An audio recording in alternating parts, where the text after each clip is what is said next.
Hindi ako maingay. Tita, oh. So we'll continue with our series, How Did We Get Here? Making sense of life when everything falls apart. I'll start with this question. Kasi related siya dun sa title ng natin. By the way, our title for our talk for today will be Reframing Your Life. Sino ba dito mahilig mag-picture? Sino dito mahilig mag-picture? Hindi ako masyado. Sino dito yung laging nauutusan mag-picture? Di ba? Pag nag-picture ba tayo, kailangan nasa gitna? Nasa gitna yung Kailangan nasa frame. Nasa frame, di ba? So within the frame ng camera, di ba? Loob ng frames. Photographer dati si ate. Ngayon, we will see bakit natin we have to reframe yung buhay natin. We will talk about it today as it will be our guide for this whole week.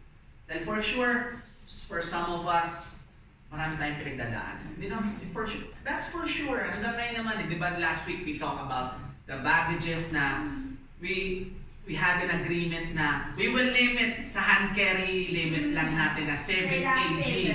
Hanggang up to 7 kg lang tayo each week of passing days. So ngayon, how are we going to sustain that one? By reframing our lives. So we will start with our private prayer here at the feast. In the name of the Father, the Son, the Holy Spirit. Amen. Declare it. Today, I receive all of God's love for me. Today, I open myself to the unbounded, limitless, overflowing abundance of God's universe. Today, I open myself to God's blessings, healing, and miracles. Today, I open myself to God's word so that I become more like Jesus every day. Today, I proclaim that I am God's beloved, I am God's servant, I am God's powerful champion, and because I am blessed, I am blessing the world. In Jesus' name, amen. Let's honor the word of God.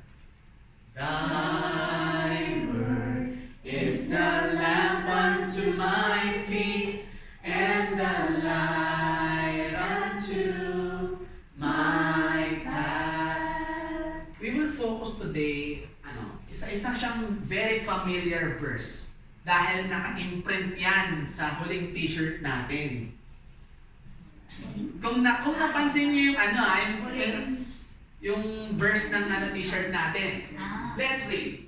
For I know the plans I have for you, declares the Lord, plans to prosper you and not to harm you, plans to give you hope and a future. Sino ba dito ang looking forward sa kanyang future? Yes. Are you excited? Are you terrified? Terrified sa future. Because the future is uncertain. Yes. We don't know our future. But, with a little trust, hindi pala. So sorry for the term. But full of trust and surrender, everything will be made clear. Sabi nga ni Prophet Jeremiah, the Lord said, plans to give you hope and a future. But with the Lord, our future is never uncertain. The future is always clear. But we only need to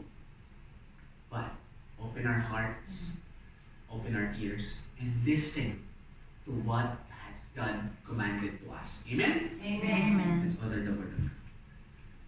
Thy word is the lamp unto my feet and the light unto my path. Ito po muna tayo. Sabihin mo nga sa tabi mo, I'm happy that you're here. I'm happy that you're here. Galing.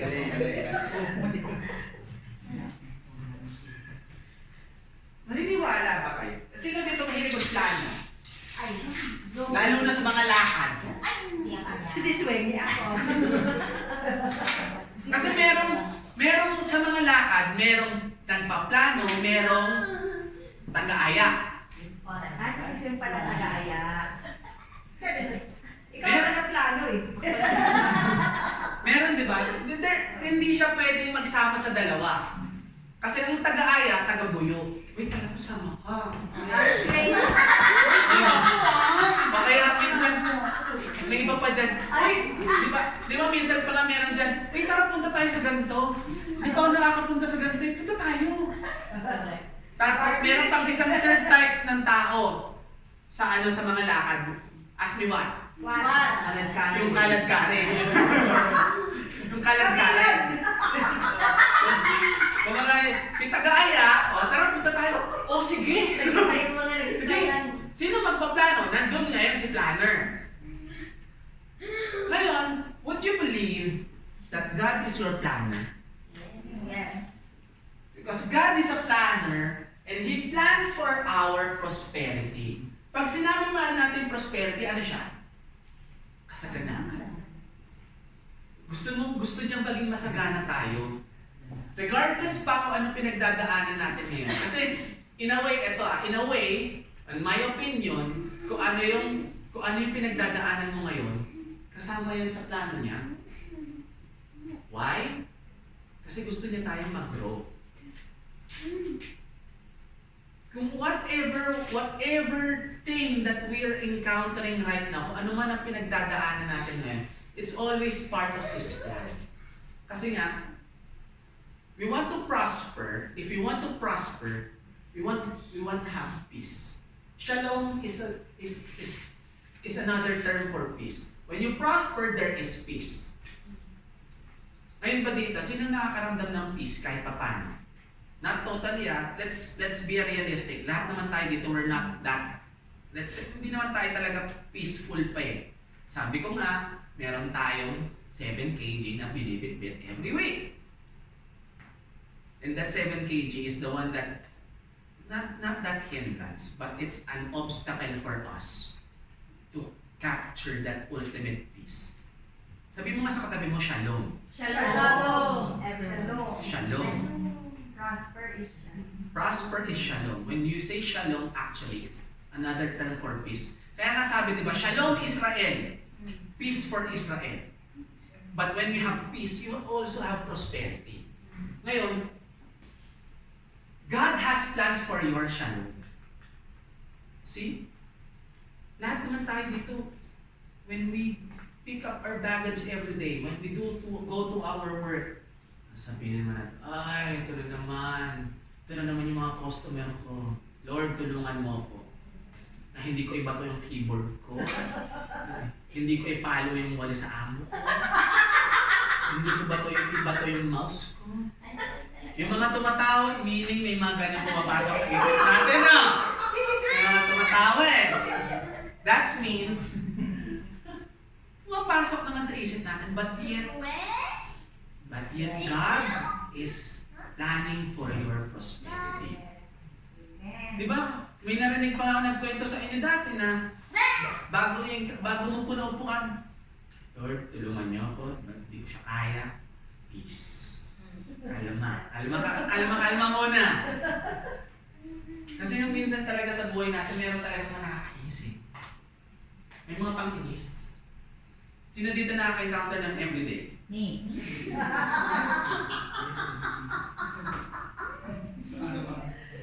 Yung nag-me po, yung narinig nyo nag-me, isa lang pong nakikita niya sa bahay namin. Hindi po yung kinaiinisan niya. Nag-me siya ng walang buwelong hangin, me. Kasi Excel totoo sa sarili niya. Amen. Honest yan. Ito yung whole verse ng pag-uusapan natin today. Let's see. This is what the Lord Almighty, the God of Israel, says to those who are carried into exile from Jerusalem to Babylon. Build Houses and settle down, plant gardens and eat what they produce. Marry and have sons and daughters. Find wives for your sons and give your daughters in marriage, so that they may have sons and daughters. Increase in number, do not decrease. Also seek the peace and prosperity of the city to which I have carried you into exile. Pray to the Lord for it, because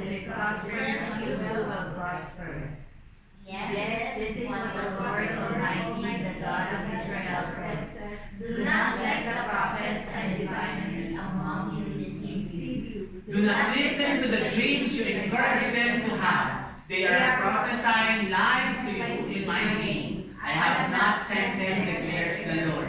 This is what the Lord says. When 70 years are completed for Babylon, I will come to you and fulfill my promise to bring you back to this place. For I know the plans I have for you, declares the Lord. The plans to prosper you and not to harm you. Plans to give you hope and a future. Then you will call on me and come and pray to me, and I will listen to you. You will seek me and find me when you seek me with all your heart. I will be found by you, declares the Lord, and will bring you back from captivity. Haba siya. Pero, hihimay-himayin natin yan. If you remember, sabi ko nga, God has plans for your shalom. Nakita niyo yung outline na yun?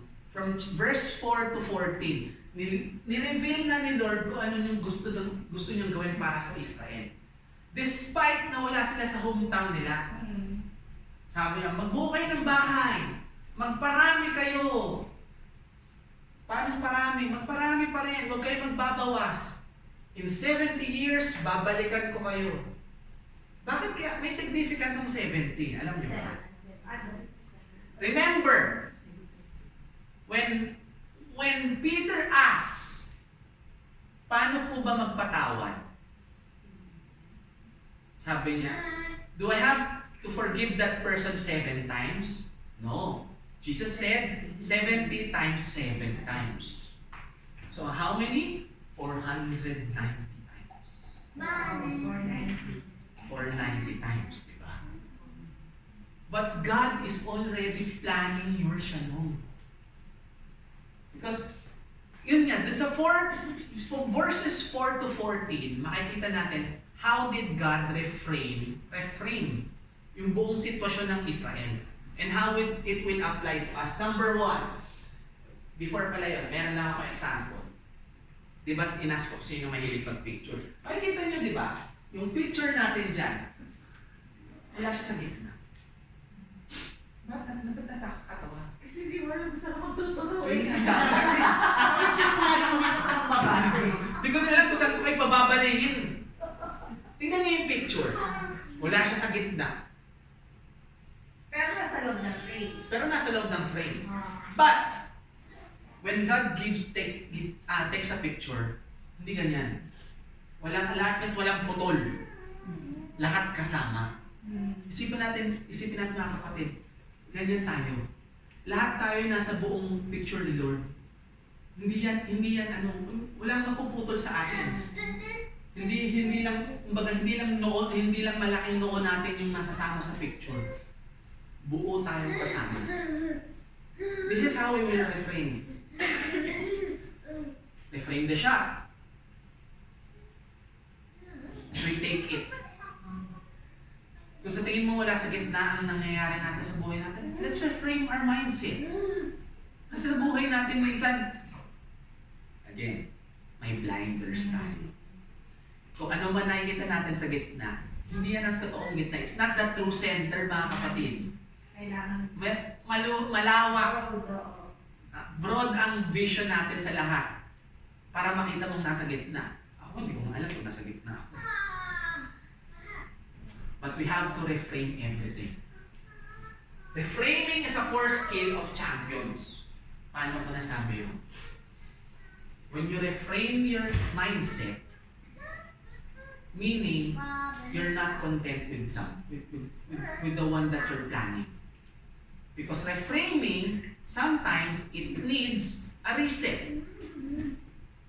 Hindi ka lang palaging magpo-focus na, end goal ko yun.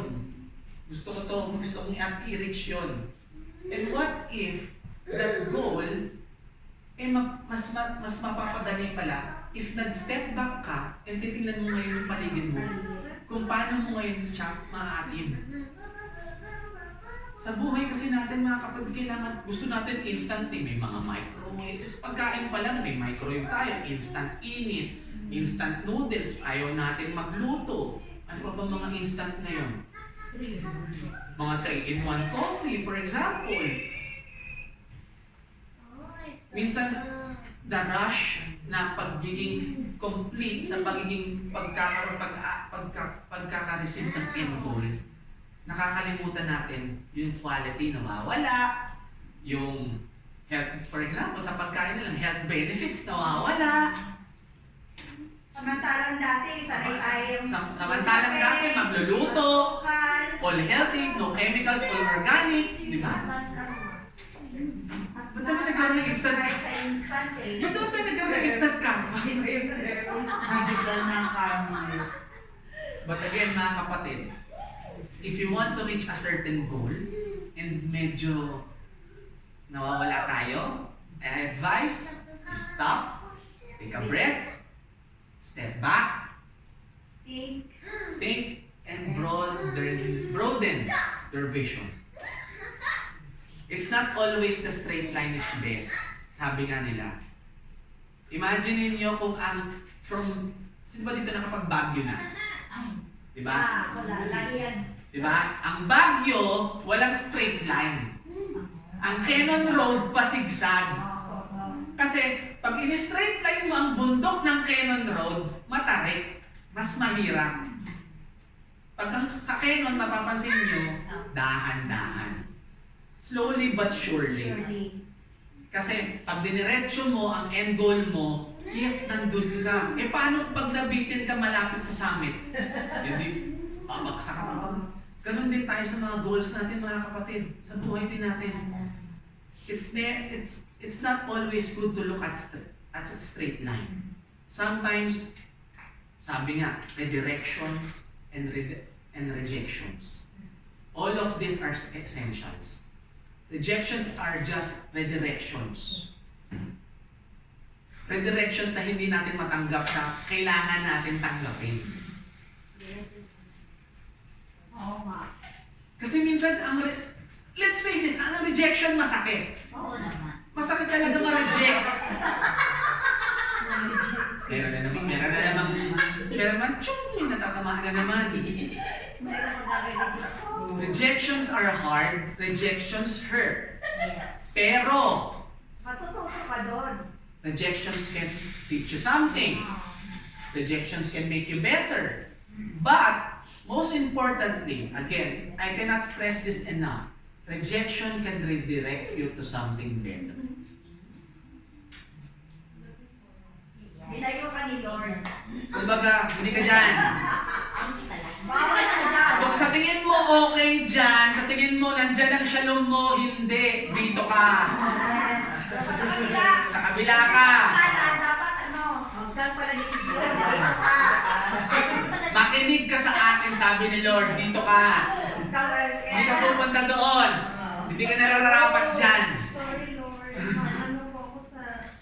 Lahat naman kasi tayo marupok eh. Wala kang pala desisyon. Huwag kang marupok. Yun lang yun. Marupok. Let's start with this reframing. This is what the Lord Almighty, the God of Israel, says to the Lord. All those I carried into exile from Jerusalem. Because in reframing number 1, God is carrying you. Isipin natin na, di ba, lagi natin sinasabi yan, lagi natin ang pag-uusapan yan. When you carry your baggages, when you carry your cross, you're not carrying it alone. Yes. Sometimes if we're tired, we want to sleep, we want to rest, God is carrying it for you in the background. Kaya minsan, di ba ang refresh ng pakiramdam pag nagpahinga? Yes. Hindi mo ramdam yung bigat? Kasi nga, meron lang nagtatrabaho sa'yo habang nagre-rest ka. Let's simmer that a bit, mga kapatid. Kaya nang i-highlight, saan talaga ako totoo? Hindi ko alam. Ayaw ko ba? Ha? Sakit sa mata yan. Carrying. Naka-highlight the word carrying because God is carrying it for you. So kung magbibigat man ang dinadamdam mo ngayon, isipin mo mga kapatid. Isipin natin mga kapatid. You're not carrying it alone. Amen? Amen. Because God is in charge. He carried His people to Babylon. If I ask you one by one, nasaan ang Babylon mo ngayon? Ano ang Babylon mo ngayon? Ano yung hirap na nararamdaman mo ngayon? Na wala sa comfort zone mo ngayon? Other than, of course, we're not actually exiled here sa Malaysia. We voluntarily came here because we want to prosper. Right now, if we want to prosper, we have to trust God na here in our Babylon, so-called quote-unquote Babylon, that God is in charge. Whatever that you have right now, mga kapatid, whatever that we have, it's always God is in charge. Amen? Amen. Because in your storm, God is carrying you. See? It's not only your cross that is being carried, ikaw din. Kahit lumpong-lumpong ka na sa trabaho, hindi mo na realize, pagod na pagod ka na, pero nakaka-uwi ka pa rin. Yes. Diba? Oo nga. Kahit lutang ka na, pero Sabay-sabay ka na.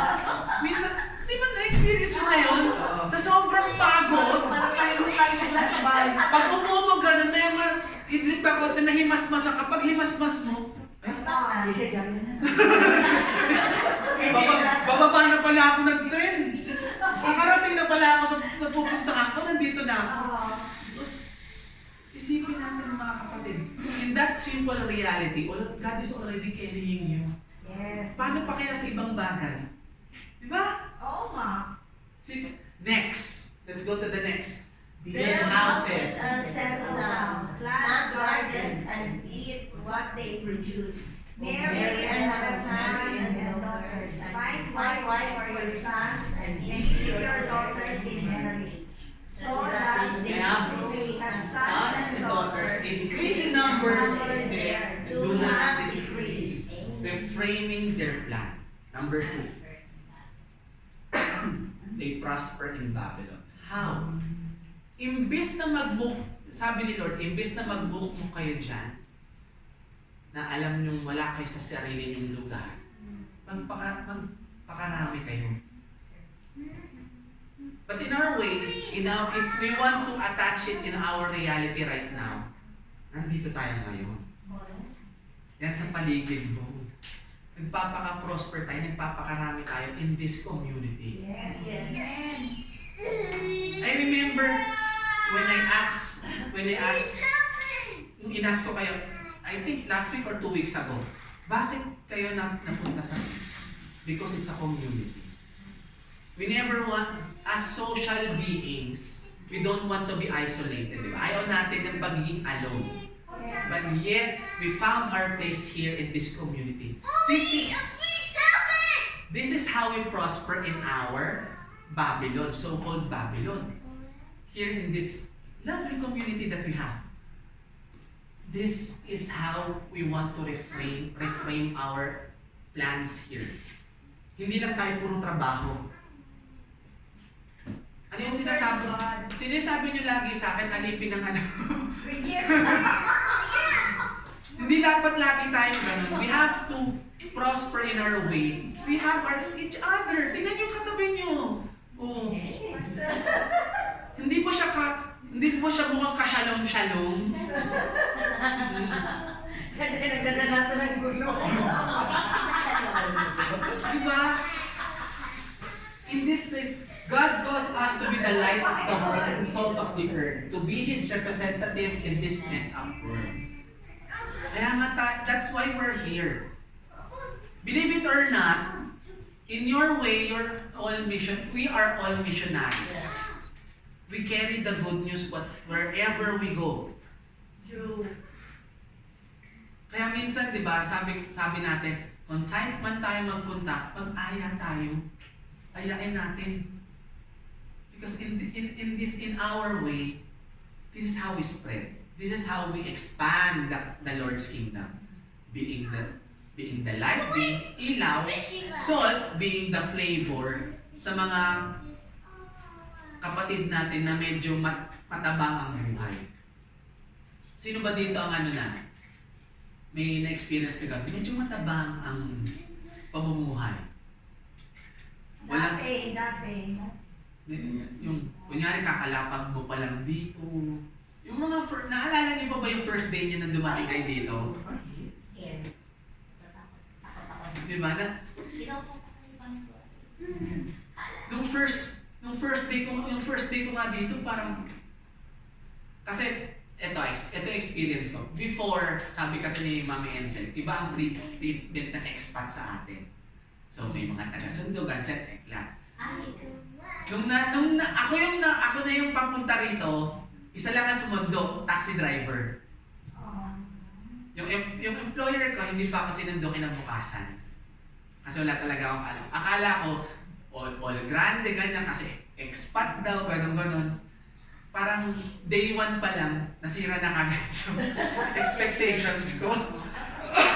Na-disappoint kagad ako kasi sa Pilipinas, pag expat ka, pag foreigner ka, maganda ang treatment. Special treatment. But dito, iba pala. Medyo na-disappoint ako, kaya medyo tumabang yung buhay ko. Hindi ko na lang alam kung anong gagawin ko. Anyway, lahat tayo ganyan, merong katabang-tabang na buhay.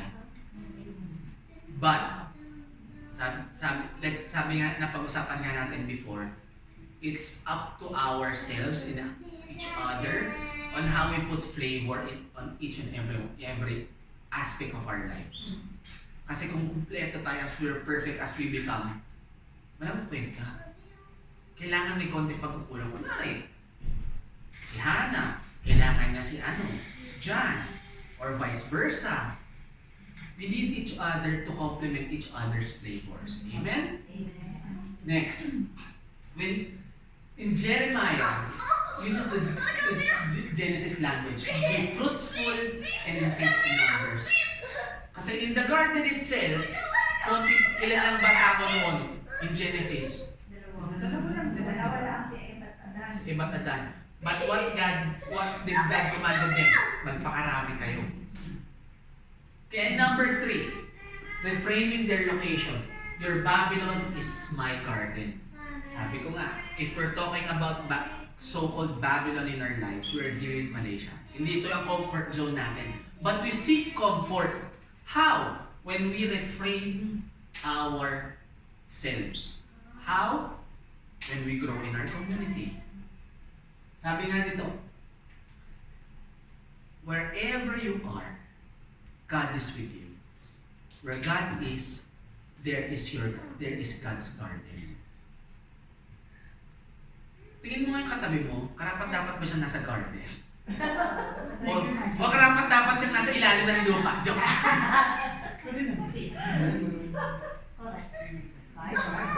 O diba? Yung katabi mo, mukha siyang flower na tumubo sa garden.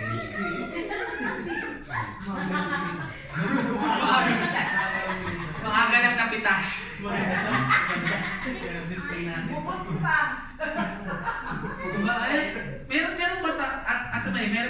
Meron ba sa bulaklak na hilaw pa? Ano ba tamang term? Maagang antipas? Bubot pa. Bubot ba tawag ko? Yung hilaw yun. Medyo hilaw pa na bulaklak. Hindi pa nagbubong o hindi pa nagbubuka. Physically they're in Babylon, but spiritually, God says they were in Christ. Ganyan din tayo. You're facing your problems or meron ka naman dinadala. Pero, your mindset or your spirituality will say na hindi ka dapat magmukmuk. Yes. Then, si God kasama mo. Kaya mo ang problema sa'yo. Kasi pag nagpamarinate ka sa problema mo, tutuyuin ka, aasim ang mukha mo. In short, magmumukha ang adobo. Ay, masarap ang adobo. Pero bilang tao, gusto mo ba pag-amoy adobo? Siyempre hindi. Diba? Hindi. Isipin natin na, di ba? Hindi na adobo. Diba? Pag hindi ka naman mag-aano sa buhay mo na mag-aamoy adobo, kaya masarap ang adobo, yes. Yes. Pero pag pinresent mo sa sarili mo na amoy adobo ka, Kakainin ka nila. Hindi ka naman. Pag gano'n yung minun. Maasim na hindi mo maintindihan. Ikaw ang makain ng problema. Question. Besides your work, your workplace, or your... Kung nasan ka ngayon, nasan ang Babylon mo ngayon? Nasan ang kinoconsider mong Babylon ngayon? Isip mo nasaan ba? Sa Pilipinas. Diba iniisip mo ang Pilipinas, kamusta na kaya mga anak ko, kamusta na mga kapatid ko, kamusta na ang magulang ko. Nandun ang mindset natin ngayon mga kapatid. Patisipin mo, yung mindset na yan, hindi mo man makontrol kung ano man ang nasan man ang isip mo ngayon. Isipin mo ang Diyos na yun ang gumagalaw para sa'yo. We never control the uncontrollable. Lagi nating napag-uusapan yan. Because the uncontrollable, it's always isang ganun lang kay Lord yan. May nagtanong nga gaano katagal ang isang taon sa'yo? May isang tao nagtanong kay Lord, 1 segundo lang daw. Sabi, tas may isa pang dagdag siya tanong, gaano karami ang $1 million sa'yo? Sabi niya, 1 cent lang daw. So ngayon yung tao humingi 1 cent. Pingin niya ako ng 1 cent mo, Lord. Walaan niyo magkano binigay sa kanya. 1 cent. But literal no, 1 cent lang. He was expecting for something. But, the lesson there, mga kapatid, nothing is greater than the Lord. Amen. Whatever big, whatever broad, whatever heavy your Babylon is right now, isang pitik ng kay Lord dyan. So you don't have to worry. Amen? Amen. Next. All seek the peace and prosperity of the city to which I have carried you into exile. Pray to the Lord for it because it prospers. You will too prosper. Now, the Lord wants us to refrain kung ano man na nagbabagabag sa atin. Seek. We have to seek for our shalom. Paano? Eto, sino ba? Sa workplace nila, sa trabaho na, may kaaway ba kayo? Wala. Bilis. Bilis. Naghanap ako ng kawan. Sige, hindi na lang, mali-mali ang tanong ko. Sino dito ang nag-encounter nila, nagbibigay ng sakit ng ulo sa kanila? Nagbigay ng sakit ng ulo sa amo? Hindi, sa'yo, sarili mo. Amo ba yun? Circle of friends mo ba yun? Minsan sarili mo rin eh. How? Diba? Wrong decision. Wrong decision. Kasi minsan ang tingin natin sa kaaway talaga eh. Ayoko sa'yo. Ay. Ayoko sa'yo. Binibigyan mo ako ng problema. Ayoko sa'yo. Pinapabigat ng damdamin ko. Eh what if step back tayo? Konti. Yung mindset kasi na gano'n, isang diretso na naman eh. Naka-straight. Naka-straight na naman eh. What if we broaden our vision? Tignan natin yung so-called kaaway natin. Kaaway ka rin pa rin niya. In some way. Bakit na? Okay. Because God's kind prosperity is about loving your neighbor. Because sometimes your neighbor is also your enemy. So when we generalize, let's generalize. Enemy or frenemy or friend, all are your neighbors. Yung katabi mo, neighbor mo yan. But in this case, God wants us to love our neighbors. Sino ba dito yung neighbor nila nagbigay ng sakit ng ulo sa kanila? Siya mga nag-cheese. Nung umuwi ako, yung kapitbahay namin walang tingin sa mag-video. Minsan sa buhay natin may mga nakakainis talaga. But God wants us to take the high road. mahalin daw natin sila.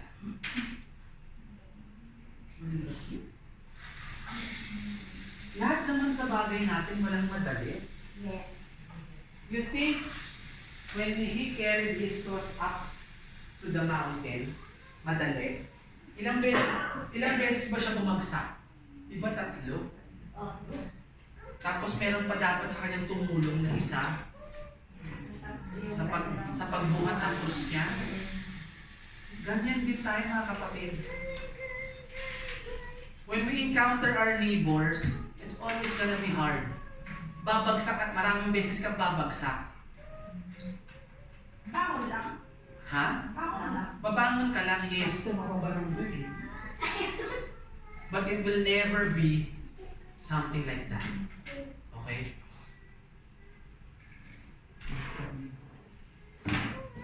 It will never be heavy. Okay? The way most people will meet God is through neighbor, and that loves them.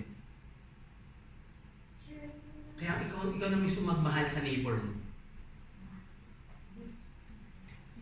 Huwag mo nang hintayin. Kahit gano'n pa siya kahirap. I love you, neighbor.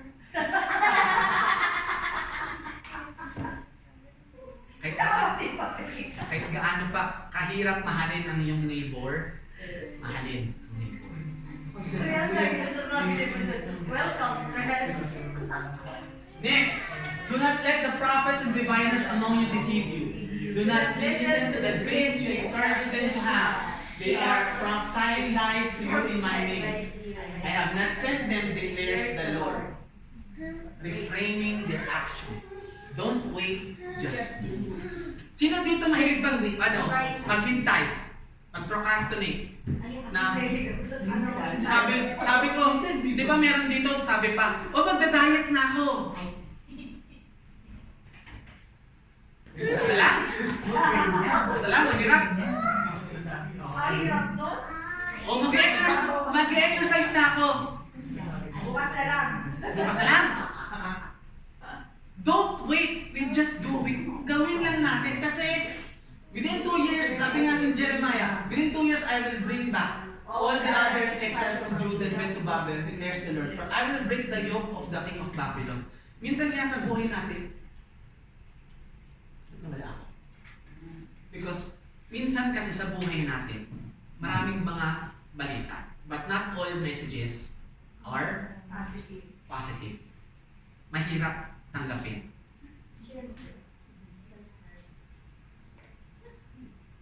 Kung meron ka mang naririnig, minsan hindi siya good news. Pero kailangan mong marinig. Yes. Ang tanong, paano mo siya tatanggapin? Paano mo siya isasabuhay? Sabi nga, if this is what the Lord says, 70 years are completed for Babylon, I will come to you and fulfill my good promise to bring you back to this place. We have our common problem. We wait for better times and better conditions before we act. Oo nga. We never act kung kailan tayo namumblema. Kailangan komportable muna tayo bago tayo kumilos. Totoo. But sabi nga, don't wait, just do. Just do it. Nike. Just do it. Hindi na natin kailangan maghintay. In the first place, ano bang hinihintay natin? Better? Situation. Sakot.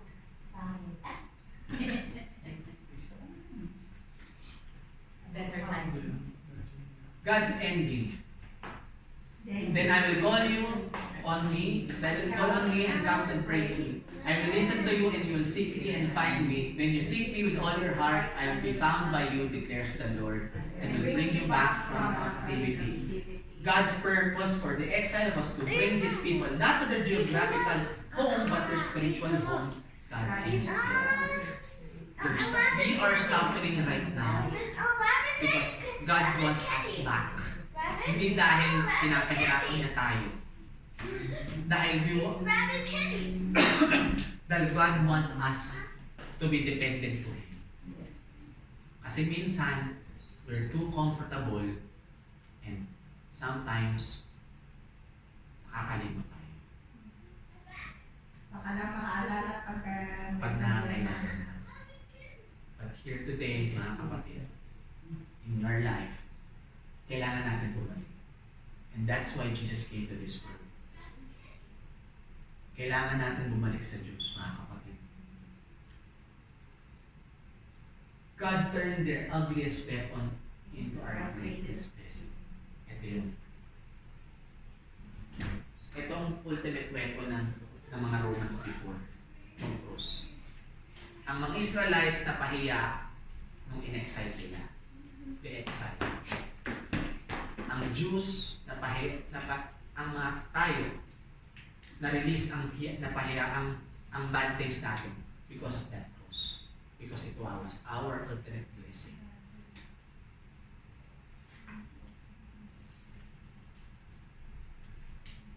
That's the map.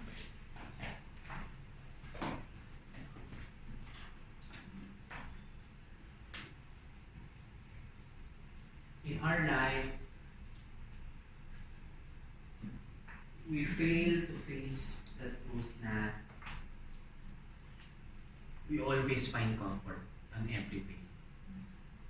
Pero sa buhay natin, comfort was never not always the answer.